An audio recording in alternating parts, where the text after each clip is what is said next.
ನೀವೇನ್ ಹರ್ಕೊಡ್ತೀನಿ ಹರ್ಕೊಳ್ರಿ, ನೀವೇನ್ ಹರ್ಕೊಡ್ತೀನಿ ಹರ್ಕೊಳ್ರಿ, ನೀವೇನ್ ಹರ್ಕೊಡ್ತೀನಿ ಹರ್ಕೊಳ್ರಿ, ನೀವೇನ್ ಹರ್ಕೊಡ್ತೀನಿ ಹರ್ಕೊಳ್ರಿ. ಚಲೋ ಕೆಲಸ ಮಾಡಕತ್ತ ಶುರು ಮಾಡ್ಲಕತ್ತ ನೀವು ಹೊರಗಡೆ ನಮ್ಗೆ ಬಸ್ಸು ಗೊತ್ತಾಗ್ತದೆ. ನೀವು ಯಾಕೆ ಹೊರಗಾಕತ್ತೀರ ಹೋಗೋದು ನಮ್ಮ ಮಾತು ಗೊತ್ತಿಲ್ಲ. ಯಾಕಂದ್ರೆ ಎಲ್ಲ ಡೈರೆಕ್ಟ್ ಲೈವ್ ಬಂದಿದೆ ನಮ್ಮ ಭಾಷೆ ಸೋಷಿಯಲ್ ಮೀಡಿಯಾದಾಗ ಎದುರು ನಾವು. ಅದಕ್ಕೆ ನಾವು ಸುಮ್ಮನೆ ಯಾಕೆ ಗುರಿ ಮಾಡ್ತೀವಿ. ಬಂದು ಬೆಳಗ್ಗೆ ಏನ್ ಕೇಳೋದ ಗೊತ್ತೈತೇನೋ, ಯಡಿಯೂರಪ್ಪನವ್ರು ಏನಂದಾರ, ಯಡಿಯೂರಪ್ಪರೇ ಏನಾಗಲ್ಲ ಲೆಕ್ಕ, ವಿಜಯೇಂದ್ರರೇ ಏನಲ್ಲ ಲೆಕ್ಕ, ರಾಜೀವರೇ ಏನಲ್ಲ. ನಾವು ಅವ್ರ ಬಗ್ಗೆ ಮಾತಾಡೋದೇ ಇಲ್ಲ. ನಾವು ಮೆಚೂರ್ಡ್ ಕಾಂಪಿಟೇಷನ್ ಆಗ್ತೀವಿ. ನೀವೇನ್ ಹರ್ಕೊಡ್ತೀನಿ ಹರ್ಕೊಳ್ರಿ. ಚಲೋ ಕೆಲಸ ಮಾಡಕತ್ತ ಶುರು ಮಾಡ್ಲಕತ್ತ ಅಂತ ಹೇಳ್ರಿ. ಇಲ್ಲ ಅಂದ್ರ ಭಾರಿ ಎತ್ತಾಗಿ ಹಿಂದೆ ನಡೆಸಿದ್ದೀವಿ. ನಮ್ದೇ ನಾನು ಹೋಗುದಿಲ್ಲ. ನಾನು ಯಾವ ಇಲೆಕ್ಷನ್ ನಾ ಗೆದ್ದು ಬರ್ತೀನಿ ಅಂತ ನೀವು ಸರ್ವೆ ಮಾಡೋ ಇಲ್ಲ. ಆಗ ನಾನೇ ಗೆದ್ದು ಬಂದೀನಿ. ನಾ ಬೇರಾಗ ಆಸ್ಪತ್ರೆ ಅಂತ ಬಂದು ಅವ್ರು ಬಿಟ್ಟಿದ್ರಿ. ಅದಕ್ಕೆ ನೀವು ಬಹಳ ನೀವು ನನ್ನ ಪ್ರೀತಿ ತೋರಿಸ್ಬಾರ್ರಿ, ಯಾವ ಪ್ರಶ್ನೆ ಕೇಳಾದ್ರಿ. ನಾವು ನೀವು ಕೇಳುವ ಪ್ರಶ್ನೆ ಯಡಿಯೂರಪ್ಪಂದು ನಾವು ಉತ್ತರ ಕೊಡೋದಿಲ್ಲ. ನಮ್ಮ ಕೋರ್ಕಮಿಟಿ ನಿರ್ಣಯ ಇದೆಲ್ಲ ಓನ್ಲಿ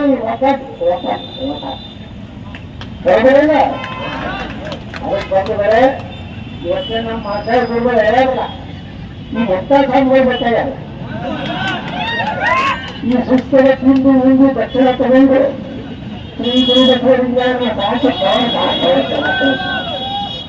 ದೊಡ್ಡ ಸಾಧನೆಗಳು ಬರುವುದವ್ರು ಪಾಪ. ಯಾಕಂದ್ರೆ ಸಿಎಂ ಚೇಂಬರ್ನಾಗ ಇರ್ತಾರೆ, ನಮ್ಮನೆ ಇರ್ತಾರಲ್ಲ ಅವ್ರು ಸಾಲಿ ಪಾಲಿ ಅವ್ರು ಕೊಟ್ಟಿರ್ತಾರ. ನಮ್ಮ ಕಣ್ಣ ಸಾಂಗ್ರೆ ಸಿಕ್ಕ ಸಾಕು, ಆಚರಣೆ ಮಾಡಿ ಸಾಕು. ಛತ್ರಪತಿ ಶಿವಾಜಿ ಮಹಾರಾಜರು ಸಾಧು ಸಂತರ ಮೂಲಕ ಹಿಂದೂ ಸಾಮ್ರಾಜ್ಯ ಕಟ್ಟದಲ್ಲ. ಆಗ ಭಾರತದಲ್ಲಿ ನರೇಂದ್ರ ಮೋದಿ ಉತ್ತರ ಪ್ರದೇಶದ ಯೋಗಿಯ ನೇತೃತ್ವದಲ್ಲಿ ದೇಶವನ್ನು ಕಟ್ಟೆ ಕಟ್ತೀವಿ ಅನ್ನೋ ಯಾರು ಗಾಂಧಿ ಮಾಡಿ. ನಿಮ್ಮ ಜಮೀನು ಯಾವ ಮಗ ಜಮೀನು ಹಾಕ್ತಾ ಬುದ್ಧ ಬಂದ. ಈಗ ಇನ್ನೊಬ್ರು ಮುಸಲ್ಮಾನರು ನಮ್ದು ಸಂದೇಶಕ್ಕೆ ಬಂದಾರೆ, ನೋಡಕ್ಕಿಲ್ಲ. ಅವ್ರಿಗೆ ಬೇಕಾದ್ರೆ ಬಿಡ್ಬೋದು, ತೊಳೆದ ಅಮಾರ ಹೇಳ್ತಾರೆ. ನಮಗೆ ಬಿಡುಗಡೆ ಹುಷಾರಿದ್ರಿ. ನೀವೇನದಿರಲ್ಲ ಅವ್ರ ಮುಟ್ಟ ನಿಲ್ಲಿಸಿದ್ರು ನಿಂತಿರ್ತೀರಿ. ನೀವು ಹಿಂಗೆ ಮಾಡಿ ಹಾಳಾಗಿರಿ. ಅವ್ರ ತುತ್ತೂರಿಯಾಗಿ ಮಠ ಬಂದಿದ್ವಿ. ಅಲ್ಲಿ ದುರ್ಗೋಳ ಸೇವೆ ಮಾಡ್ತಿದ್ದಾಗ ಮುಸ್ಲಿಂ ದುರ್ಗೋಳ ಏನಂದ್ರು, ಇಲ್ಲೇ 20 ವರ್ಷ ಬಾಡಿ ಕಾಲ ಜಯ ಮಾಡಪ್ಪ, ಇದೇ ಸಣ್ಣ ಜಾಗ ಕೊಡ್ತಿರ್ತೀವಿ ಅಂತಾರೆ. ಈಗ ಪಾಪ ಏನ್ ಮಾಡಿದ್ರು, ನಮ್ಮ ಹುಚ್ಚು ಮಂದಿ ಅದಕ್ಕೊಂದೆಲ್ಲ ಕಟ್ಟಿ ನೀವು ಕನ್ನಡ ಮಠಕ್ಕಿಂತ ಅದಕ್ಕೆ ನಮಸ್ಕಾರ ಮಾಡಿ ಚಾಲು ಮಾಡಿದ್ರು. ನಮ್ಮ ತಂದೆ ಬಿಟ್ಟಿಲ್ಲ. ನೋಟಿಗೆ ಏನಾಗಿತ್ತು ವ್ಯಾಪಾರ ಮಾಡ್ಯಾರ. ಈಗ ಅವ್ರ ಮನೆಯವ್ರು ಹಾಕಿದ್ರೆ ಸರ್ಕಾರ ನ್ಯಾಯ ಮಾಡ್ತೀವಿ. ಅದಕ್ಕೆ ನಾವು ನಮ್ಮ ಮಠ ಬಂದಿರ್ಬೋದು, ದೇವಸ್ಥಾನ ನೋಡ್ರಿ ಚಾಲುಕ್ಯರ ಕಟ್ಟಿತ್ತು, ಹೈಸೈಡ್ ಕಟ್ಟಿತ್ತು. ಒಕ್ಕತ್ತೈದು ಬಿಜಾಪುರ ಜಿಲ್ಲೆಯ ಕಡಗಾನು ಒಂದು ಊರೈತಿ.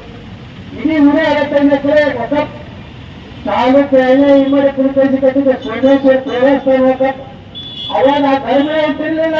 ಈ ದೇಶ ಬರುವೆಲ್ಲ ಧರ್ಮ ಇಟ್ಟಿರ್ಲಿಲ್ಲ. ಅವಾಗ ಇವತ್ತ ಊರ ತೊಗವು ಈ ದೊಡ್ಡ ಮಂದಿ ಏನಿದಿಲ್ಲ, ಶ್ರೀಮಂತರು ಬರೋದು ಮನೇಲಿ ಕಟ್ಕೊಂಡಾಗಿದ್ವಿ. ಯಾರು ಶಾಲೆ ಮನೆ ಗೊತ್ತಿಲ್ಲ. ಯಾರು ಹೋರಾಟ ಮಾಡಲಿ, ಯಾರು ಬೇಕಾದ್ ಮಾಡಲಿ, ನಾವು ನಮ್ಮ ಮಕ್ಕಳು ಅದಕ್ಕೆ ಚಲೋ ಕಾರ, ಚಲೋ ಬಂಗಲೆ, ಚಲೋ ಬೆಡ್ರೂಮ್ನಾಗ ಎಲ್ಲಿ ಗೊತ್ತಿಲ್ಲ. ನಿಮ್ಮ ಮನೆ ಹೊರಗೆ ತಗೋತಾರೆ. ಇನ್ನೊಂದು 10 ವರ್ಷ ಹೋಯ್ತಂದ್ರ ನೀವು ತಿಳ್ಕೊಂಡ್ರಿ 35-40% ಅವ್ರು ಆದ್ರಂದ್ರ ಯಾವ ತೆರಿಗೆನೂ ಎಮ್ಮೆಲ್ಲೆ ಆಗೋದಿಲ್ಲ. ಬಲಿತಾಗ ತೆರಿಗೆನೂ ರಾಷ್ಟ್ರೀಯ ಅಧ್ಯಕ್ಷ ಎಲ್ಲ ಅವರೇ ಇರ್ತಾರೆ.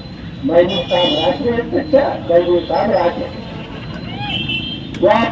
ಎಲ್ಲ ಎಲ್ಲ ಹೇಳಿ ತುಂಬಾ ಹೇಳ್ತಾರೆ. ನಮ್ಮ ಶ್ರೀಮಂತ ಖರ್ಗೆ ಸಾಹೇಬರು ಪಾಪ ಬಲಿತಾಗನ ಖರ್ಗೆ ಸಾಹೇಬರ ತಾಯಿ ಮತ್ತು ತಂಗಿನ ಸೂತ್ರಲ್ಲ ಪಾಪ ಗುರುತು ಸಾಹೇಬ್ ನೋಡ್ಕೊಂಡು ಮಂತ್ರಿ ಕೊನೆಗೆ ಟಿಕೆಟ್ ಅನ್ನಿಸ್ಕೊಟ್ಟು ನೋಡೋದು.